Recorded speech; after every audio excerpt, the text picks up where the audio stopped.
Jim Joyce. Happy Wednesday, man. Happy Wednesday. Happy Wednesday. I know that at the last Health Excel, we were sort of making fun of, I think Kevin, right? You get a nice Darcy, fresh. about the no haircut, but I see you got one, and I see some, I think, palm trees behind you. That's definitely not Dublin. That's not Dublin. That's not Dublin. This is Casa La Joyce. My parents, in Cocoa, Florida. So I've come to check on them, do some business, Awesome, and awesome. and and yeah, and get my vaccine. I've got my vaccine. It's amazing. I mean, we're here in Europe and Spain. I don't really hear people getting it, but like everyone I spoke to today in US, and it's been probably a half a dozen people just in the last few hours. Everybody is getting them or got them. So it's amazing. Right. Kudos to the administration and sort of getting that rolling out and moving and all of that. Yeah. But also nice haircut. Thanks, man. Thanks, man. Courtesy of courtesy. But what do you call it? So I know we leave it to Health 2 and 2 to do the full update, but I just love receiving on Mondays the ENO, the Exits and Outcomes, Brian Dolan's newsletter. That's the free one that he sort of sums it up. Holy crap. I mean, he counted, I wrote it down, 1 billion across 5 deals and another 20 deals. And I didn't realize it since last Wednesday, at least. Our friend Scott, who we had on, Scott Shreeve, crossed some over 100 and something million. 168 million, which I think we were, after him being on our show, we expected an IPO, but let's see. Yeah, and there's so much action. I think Amazon, like a lot of the companies he works with, they're fascinating because they're moving in the space. It feels like they all have multiple plays, in the kind of primary care, community, digital care, healthcare space. So it's kind of hard to unpack all the activity, right? Like I think it's like a game of Risk or something. It's like little military borders everywhere, where everyone's kind of going after the market in different ways and shapes and forms, and the cards you get dealt, you got a SPAC for 100 million. Oh yeah, SPACs everywhere. Though I did speak about SPAC. Wow, that's a tongue twister to somebody, and apparently it's getting harder now to sort of raise the capital for the SPACs. And the question is, and we've talked about this before, is there enough targets? Maybe there's enough targets of evaluation, but is there enough targets of good businesses? So anyway, but speaking, because I know last week we talked about Row and other sort of consumer facing health businesses, and I'm just super excited to welcome our next guest, who is all about health consumerism. So let me invite in Jane Sarasohn-Kahn. She's coming in. And where's she coming from? Was she in New York? So she's normally in Philly. Hello, Jane. Hey, how are you guys? Hey, Jane. Big hugs. And did you guys ever meet before we go, deeper into it? So, which is weird. Yeah, I don't think so, but a pleasure to meet you. And I was just listening to you talk about being the ultimate health citizen. So I'm really looking forward to the conversation and learning a bit. Oh, you got it. There's so much. There's so much to unpack. I was really looking forward to it. And by the way, Jim, that kiss that she blew was for me, not for you. That's why I asked. Whoa. Let's not jump any conclusions. I got plenty. Let's not jump to conclusions. I got the haircut. I got the new haircut. Looks good, right? So Jane, we never sort of, aside from the name, don't introduce anyone. I met you now, I guess, a decade ago-ish, right? Through our lovely Matthew Holt and and all that whole Health 2.0 community, which was sort of the early stages of health consumerism and trying to divide it. But why don't you give our millions of listeners? Before we go there, I think we have to call you out on putting Lovely and Matthew Holt together. I think we got to call you out on that one. I bust his chops every day, so it's. Smart. I go way back. Matthew and I worked together at Institute for the Future when he was just out of Stanford. Oh, So wow. I've known him for 25 years, probably, when we were both really young. Okay. Was he always as good looking? He used to have hair, and but he's always been a bad dresser. And I've bought him gift certificates to, Eddie Bauer and really like khaki clothing companies, and it just hasn't worked. So I've given up. He's I'm a big really fan. like a pro. He's a good friend of mine. Yeah, I'm a big fan. He's an important member of the digital health community. So, but yeah. By the way, before we continue with your story, and since we're on Matthew now, I have never, ever, don't think I've ever gotten an actual compliment from him. He texted me the other day saying, "I listened to your DTX podcast. Very nicely done." And this is a guy who doesn't believe in DTXs. So I'm just patting myself on the back because it's a big thing to get kudos from Matthew. Yeah. So back to you, Jane. I'm sorry. Think tank. Continue. So you want me to just go back in the time machine a little bit and talk about the origins of, okay. So my parents were both amazing health consumers, though my mother died before there was the open internet. She died in 1929, but had a good experience partnering with a doctor, using the library for medical journals, friends, social support, and of course, love, the ultimate social network. And I learned a lot watching her live long beyond her prognosis.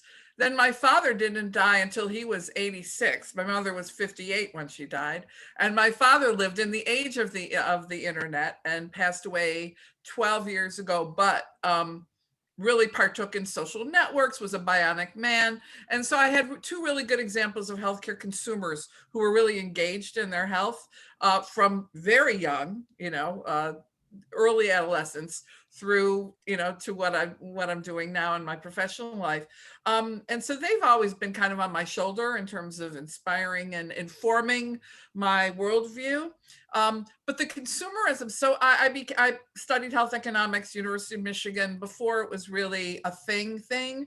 Right. We only had there were like two textbooks on health economics at the time, Martin Feldstein and somebody else's. And long story short, you lost me. Hang on a second. I'm coming back. I use my hands too much. Long story short, I became a healthcare consultant. That's all I've ever done, is advise companies for 10, 12 years in big firms, mostly accounting-based firms. The last one was Touche Ross in London.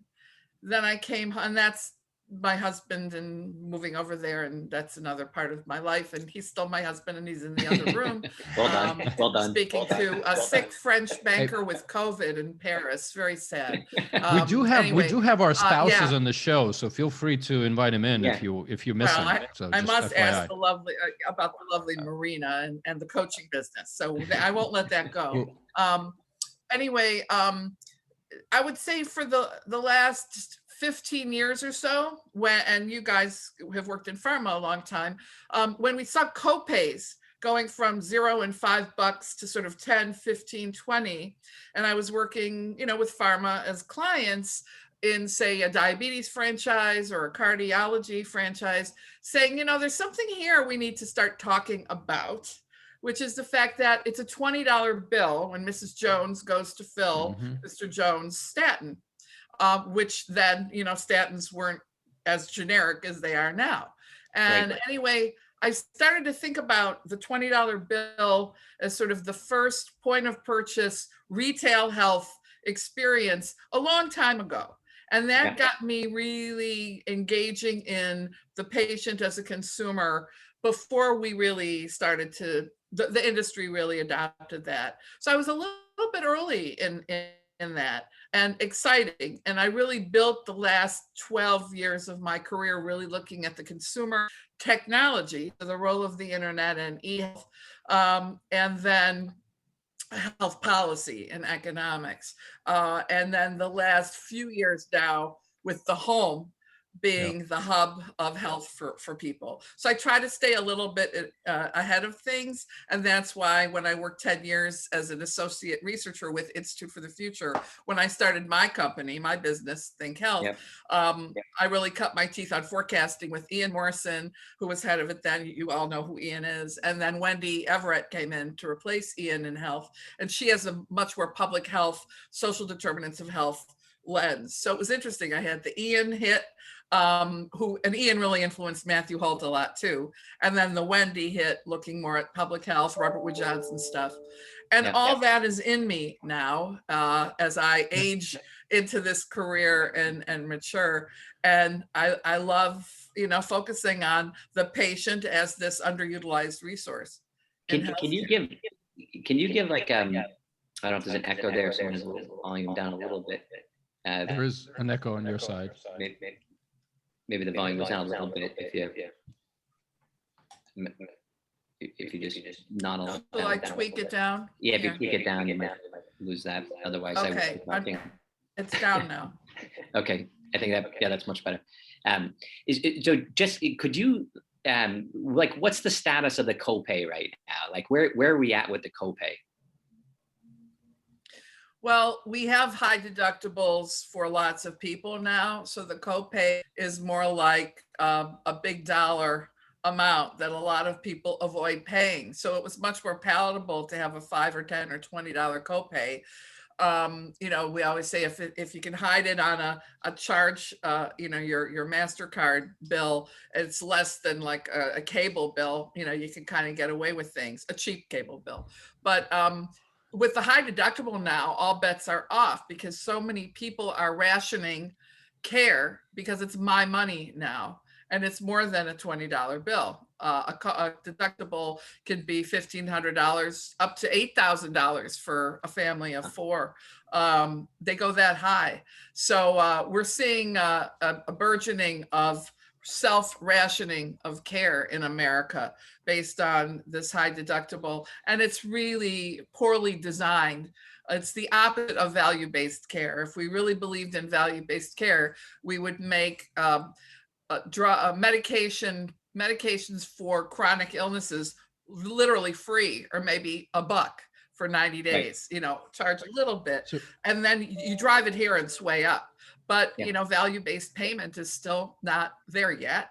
And there's an elegance to designing value-based payments we're learning more about now. So some employers get it, and we're seeing more. But copay, it depends.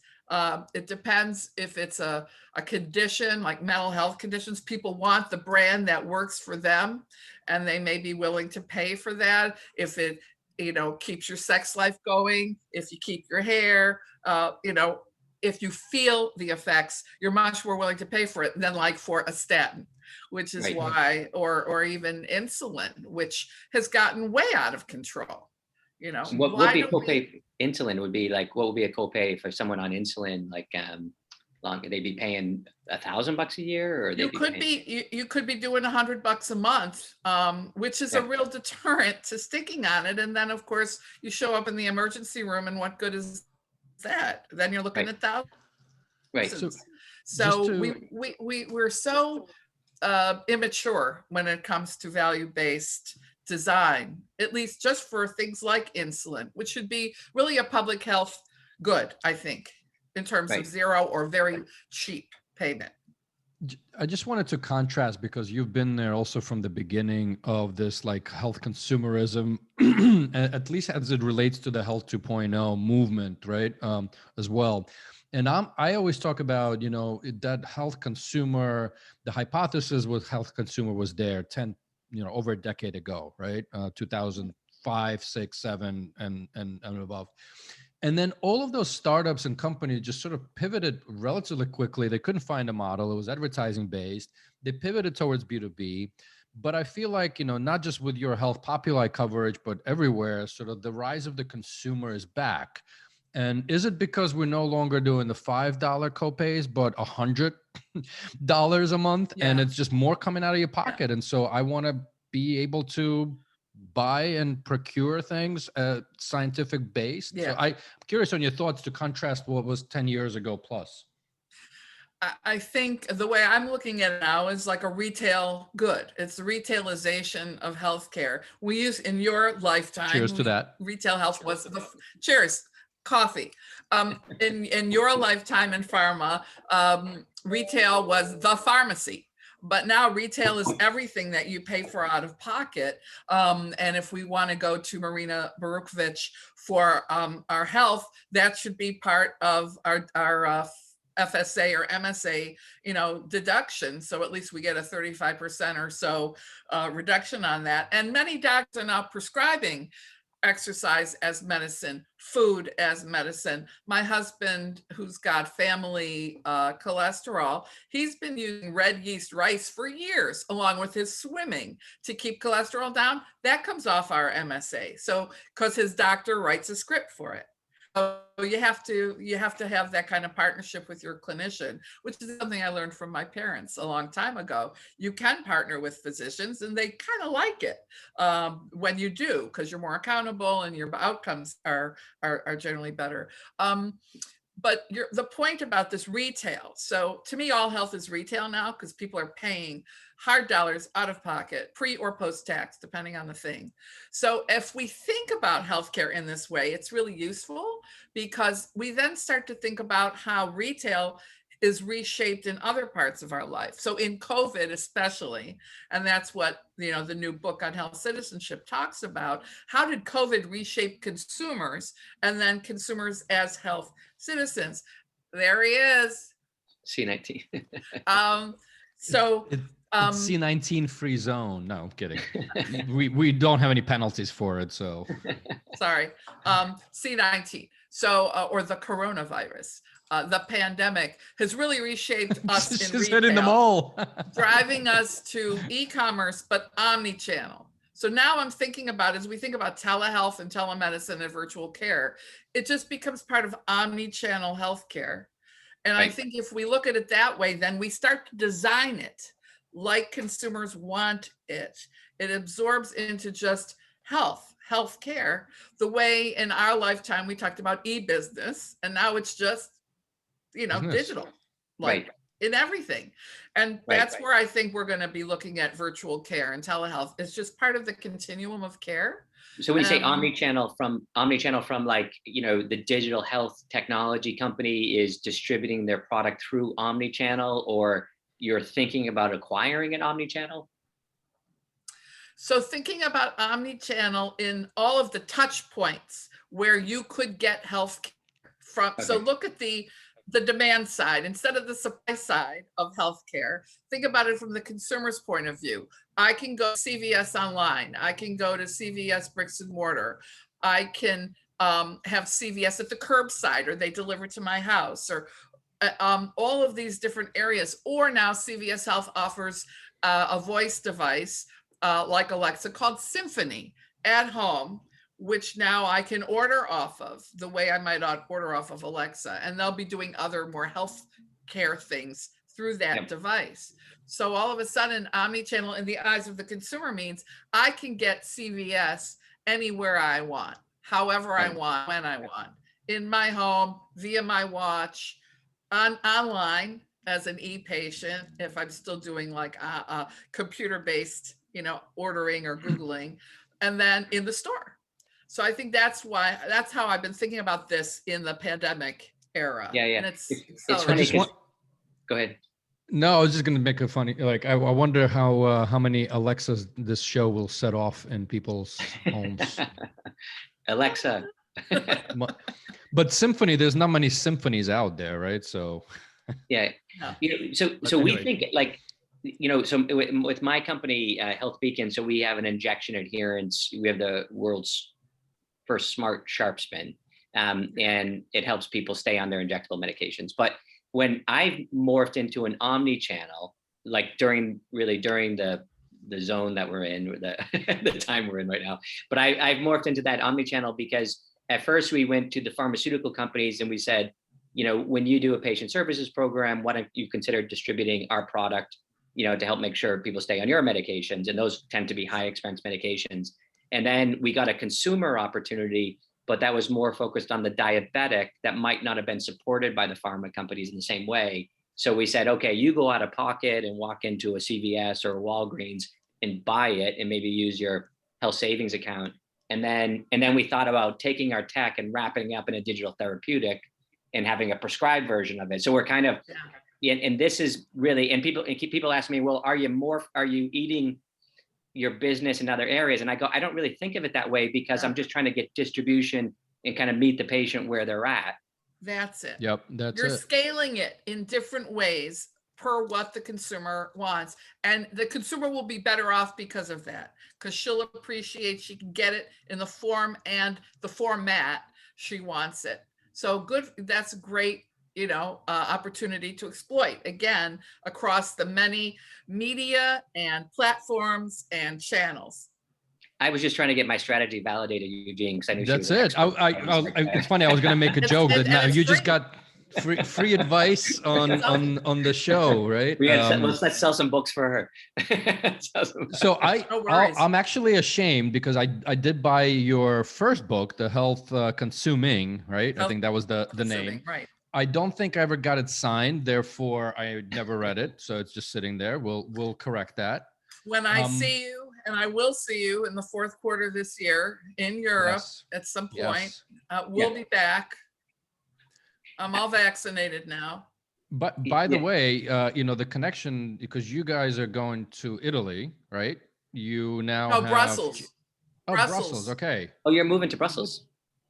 Well, we have an apartment in Brussels. I'm an Italian citizen. It's a long story. That's where I was going to make the connection. So I have an EU passport, but our apartment, we just re-upped for another year through March next year in Brussels. We have stuff. I have stuff over there. So we haven't been in Brussels since March. Oh, wow. Well, you got to, once things calm down a little bit, definitely fourth quarter, we have to get you, because I'm usually in Dublin, Ireland, and I'm in. Well, Florida. And my husband's in Dublin a lot, calling on banks. So anyway, we don't have to talk about him anymore. So, he's lovely too. So in any case, I love Dublin. So I'll see you too. At Health Excel. Hopefully, fingers crossed. I think it's September, October. I'm pretty we'll tight see. With Chandana and Marty, and awesome. We know. We'll get it together. So I have loads of questions, Eugene, but I don't want to take over. No. Go. I wanted to touch on two things. Okay, so I love the fact that you have you said that you have a hedge with your Italian passport. I love that. That's awesome. But I want to. I think you say that you talk about the tech companies being as trusted as healthcare systems or hospital systems. I think, could you just unpack that? Like, that blows me away, that I would trust like Amazon more than walking into a hospital. Is that what you're saying, or is that what you've seen? Yeah, that was true about 18 months ago. Well, it was true pre-Cambridge Analytica Facebook, and then something happened during the C-19 pandemic. I'm trying to comport with your the situation. Which some people listening might think back to that terrible reality show with The Situation, that guy from the Jersey Shore. So we're not talking about him. We're talking about coronavirus. Something happened last year when many consumers stopped trusting the government or technology. And if you look at what I've written about the Edelman Trust Barometer, which comes out during every Davos World Economic Forum, every January, Edelman polls the world's citizens on trust. And the last 2 years, the most trusted touch point organization, my employer. And last year, no less than any other year, because nobody trusted information on the coronavirus from government, media, or journalists, or tech, because people thought tech was going to exploit their personal data. So last year, I was starting to see data from consumer research, retail research, where people were asked, would you share your personal information like temperature with an app? And more people said no. We're not even talking about a COVID-19 positive or an STD test positive. We're talking about your temperature. So we saw a big shift in trust during the coronavirus, much of it politically driven, either far left or far right. This is Right. polar. And then most of us kind of in the middle of that curve. But those edges are the anti-vax on both ends of that right now in every country, every developed country in the world, in whether we're looking at Germany, France, the UK, or the US. It's astonishing. So the tech thing is interesting because certain techs, if you look at the Rock Health research, are trusted more than others. Facebook, no, at the bottom. Microsoft, quite high, interestingly enough. Satya Nadella has done a really good job depoliticizing Microsoft compared to other CEOs, Google or Amazon, of course. Bezos, the man everyone wants to hate. So I think it's interesting to look at tech. Right now, I think Microsoft and its Azure cloud is getting a lot of business because companies like Walgreens or Walmart do not want to work with Amazon AWS, but they'll work with Microsoft Azure because it's not Amazon for obvious reasons. So I think tech is very interesting. Do you think people want all their, like I'm just with my mother here in Florida, and she's talking about taking her Libra, and she has her Alexa, and then she has her Health Beacon device, which is my company, tracking her insulin. So, and do you she's going to hook it all up just to help me out. but do people really want all that data like hooked up together, or is that like, because that's kind of the promise a little bit, right? Like it's like it all can get joined together. But then I feel like, to your point around the temperature, like I walked into a hotel and they were taking my temperature, and I'm like, geez, what if my temperature's up? Do they not let me into the hotel? Like, what am I going to do? Yeah, I'm seeing that in grocery stores now as well, where you're seeing those temperature beacons up. So in general, the sicker you are, if you have a dire illness, the more willing you are to share your data. First, for your own care. Second, to pay it forward for other patients. And third, it's kind of this data altruism, which I've written about with Susannah Fox, who's looked at this a lot in peer-to-peer healthcare. We talk about data altruism, people wanting to pay it forward with their data. People who are really unwell understand the value of their data. This temperature thing is more, I'm young, I'll check in Foursquare and say I'm drinking like a fool. But, and that of course can get scraped by any third-party broker, data broker, but share my temperature for tracking the coronavirus for public health, to love thy neighbor. Right.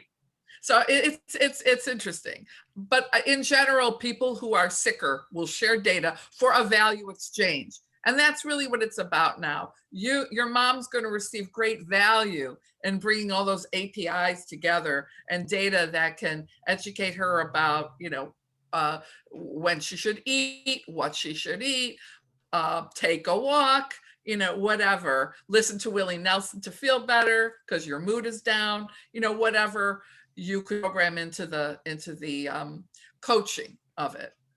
So yeah, I'm really big on what you're doing in terms of if we can corral that data and make it meaningful and actionable to people for self-care, to avoid entering the expensive, capital intense hospital setting. That's what everybody really wants. I remember years and years ago, I think you guys may know the late Michael Saras, the e-patient, right? I was on a panel with him ages ago, actually, I think probably at a Health 2.0. Yeah. And I remember something he said, until you get diagnosed and you have something that you're really struggling through and going through, you don't care. So I love your comment of data altruism, but I do have a follow-up on the trust. So you kind of said the trust went away from, can you guys hear me okay? Or it's Yep. Yeah. The trust went away from governments and tech. So where did it go? I mean, yes, you mentioned Microsoft as one of the sort of leading trustworthy brands, but if it gone away from government, it gone away generally from tech, did it go back into health insurance or pharma? Or where did it go? Right? Yeah, it's very interesting. So pharma's reputation this year has skyrocketed because of two companies, Pfizer and interestingly AZ. AZ, aside from this whole blood clot data thing, let's put that aside. But if you look at, there's some interesting retail data, asking consumers what companies rose in their brand equity love in the last year. There were 20 companies, lots of streaming companies, Hulu, Netflix, gaming companies, Venmo, and then of course DoorDash and Grubhub. 2 healthcare companies on there, Pfizer and AZ, because people learned about the vaccine that way. And we're looking at data from December 2020, that certain brand watch came out. So I looked at that. And also Lysol and Clorox, beloved to people in the pandemic because of hygiene. So in any case, Eugene, your question is, so pharma this year in Edelman and other Harris and Gallup polls, pharma is hot. Now it is theirs to lose in the United States because Biden drug pricing again this year. So that's not a wild card in planning. That is going to happen. So pharma could get hit because of pricing if the industry isn't careful. But the part of the health system still most trusted is my doctor.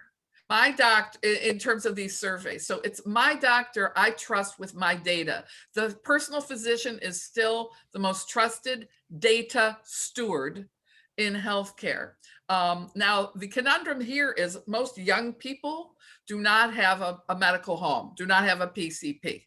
You go to American Well or MD Live or Teladoc. My daughter's 24. Her OBGYN is her primary care, right? Because that's all she really needs. And she doesn't even need that anymore because she can go to Nurx. And as they say in the ad, order her birth control online. I'm probably sharing TMI, but she's a 24-year-old girl. So of course. It's a shot of digital health therapy. It's, she knows therapeutic. She's fine.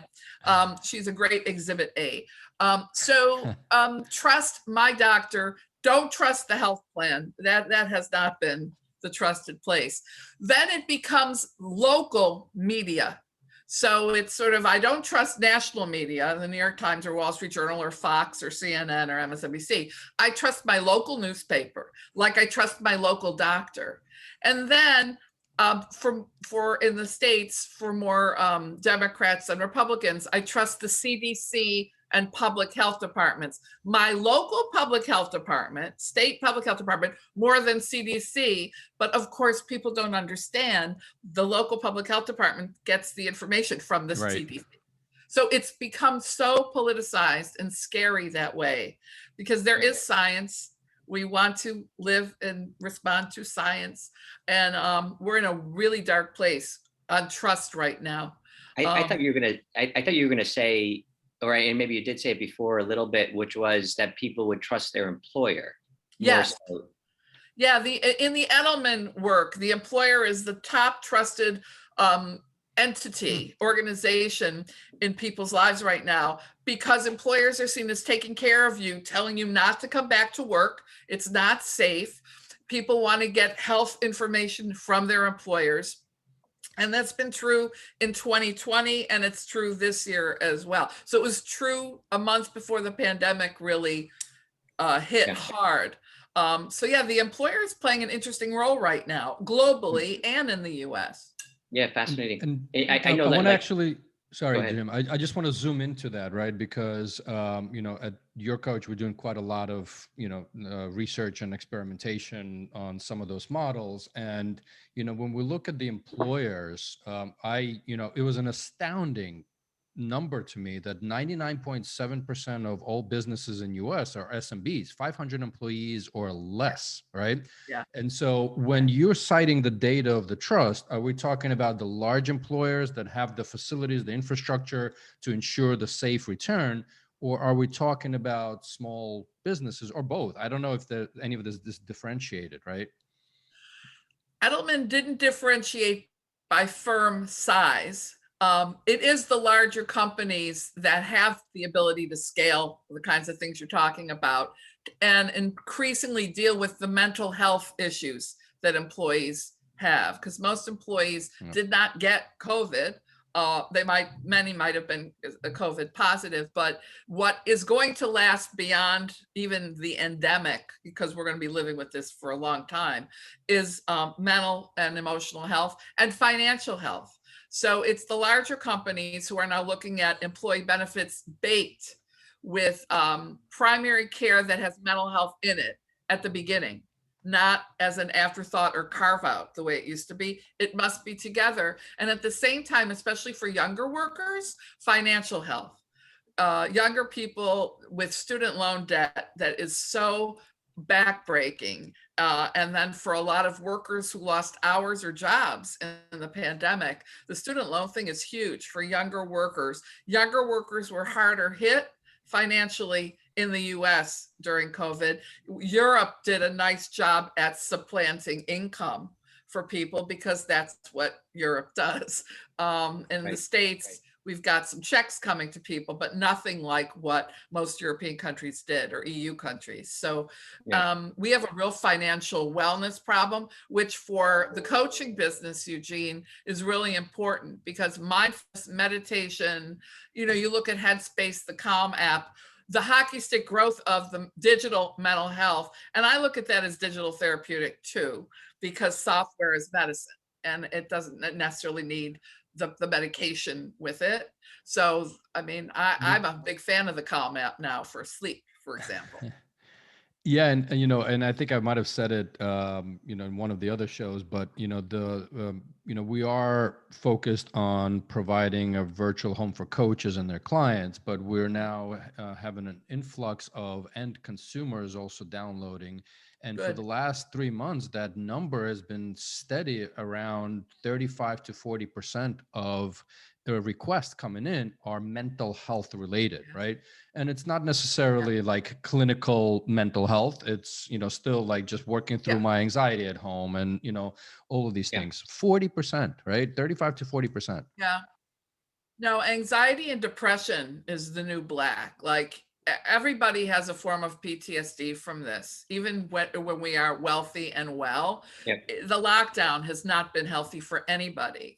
So, I mean, that has to become embedded in health and healthcare now, whether it's self-care coaching or in the Kaiser system. And even when you talk to American Well and Teladoc and Cigna, has been doing a lot of work in behavioral health.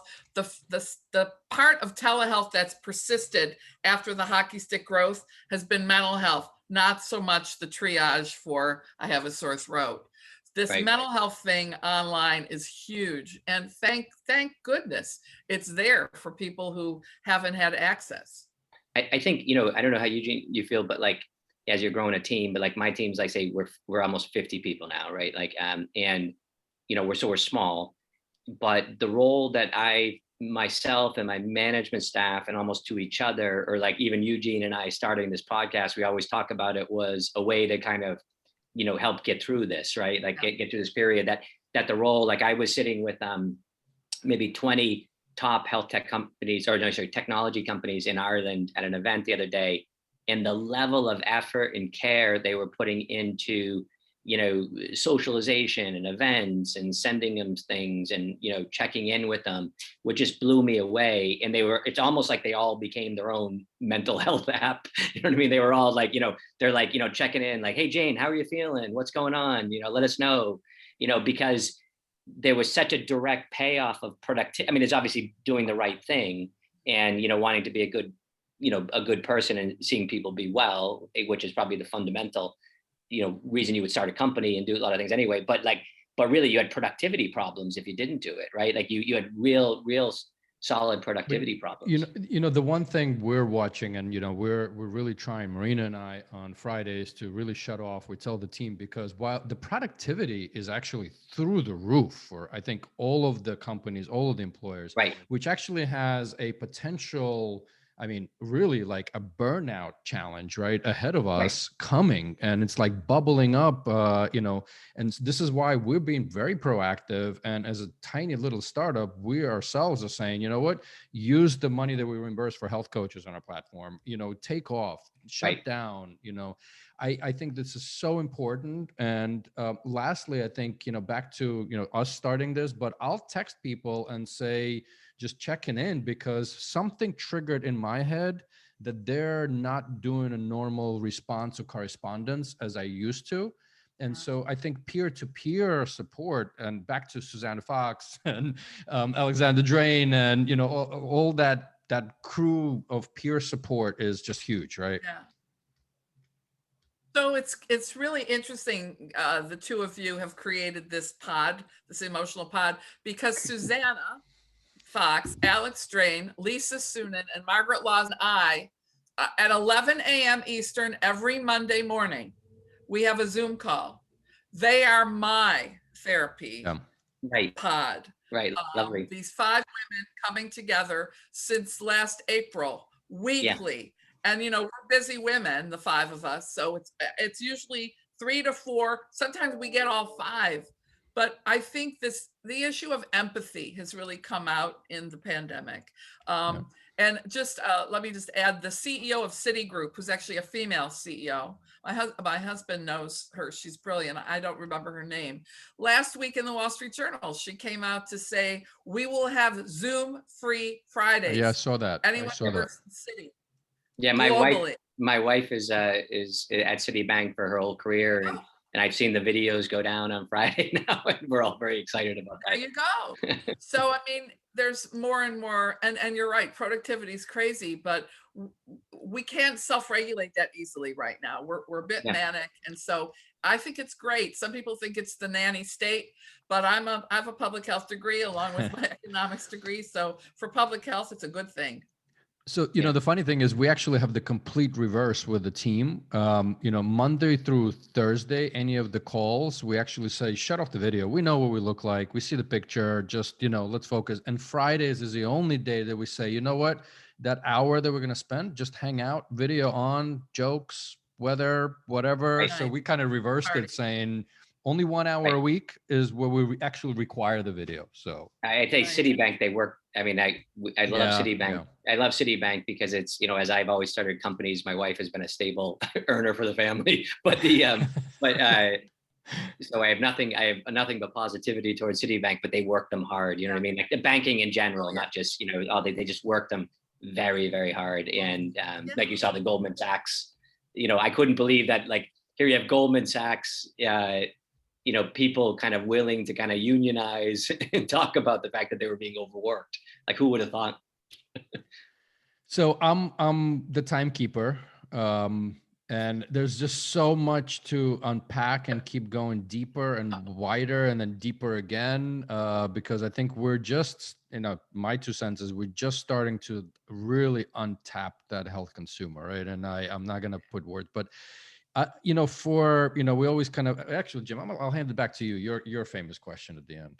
Go for it. Well, we love you to kind of like just think about a piece of advice, but maybe like a little context. I was listening to you and talking about this power of the community. I think you talked about where this virtuous cycle that the impact that if you do something positive, you give up smoking, then someone in your community, but maybe with that context, what would be your advice for people trying to make their way as digital health tech entrepreneurs right now? Well, you have to get up close and personal with this consumer. You have to do your anthropological research. You real user-centered design, which is what my daughter does. She went to the Savannah College of Art and Design to learn how to do that professionally. And it's a skill that's in such demand now across every industry. So it's it's designing empathy into the app, the tool, the phase 2 of the research. I mean, know thy customer. And then it's health equity by design, because we need to understand our patients, our consumers, and our caregivers. Let's give Alex and Susannah credit on the caregiver side as well, because they're really influential and important too in this new mode of self-care and the home as the health pod.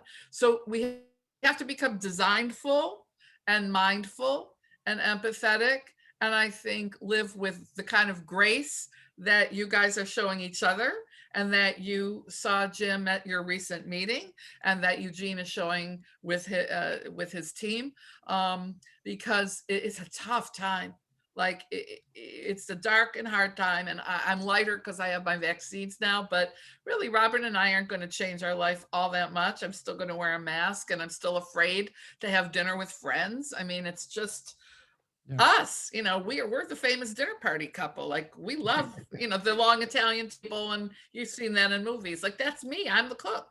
It's been hard. So I think designful, mindful, empathetic, it's measure 3 times, cut once. Do that research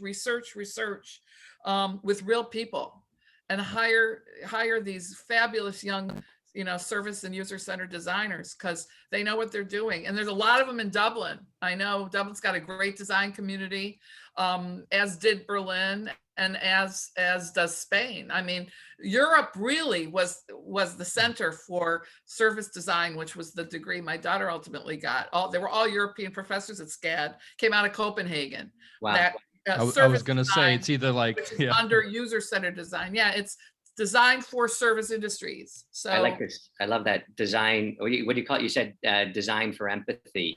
Design for empathy and health equity by design. And interestingly, this week, just to leave you with this, you know, this is not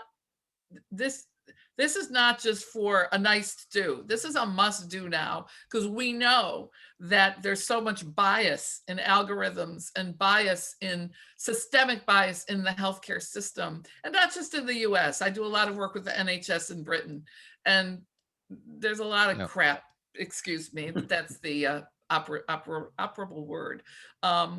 In every health system, there's bias. So we need to design that out of the system, because ultimately, if like just with where we are now with the pandemic, if we don't do vaccine diplomacy and get vaccines into arms all over the world, this will never go away. Like it ain't a zip code problem. It's global. You know, it's not local.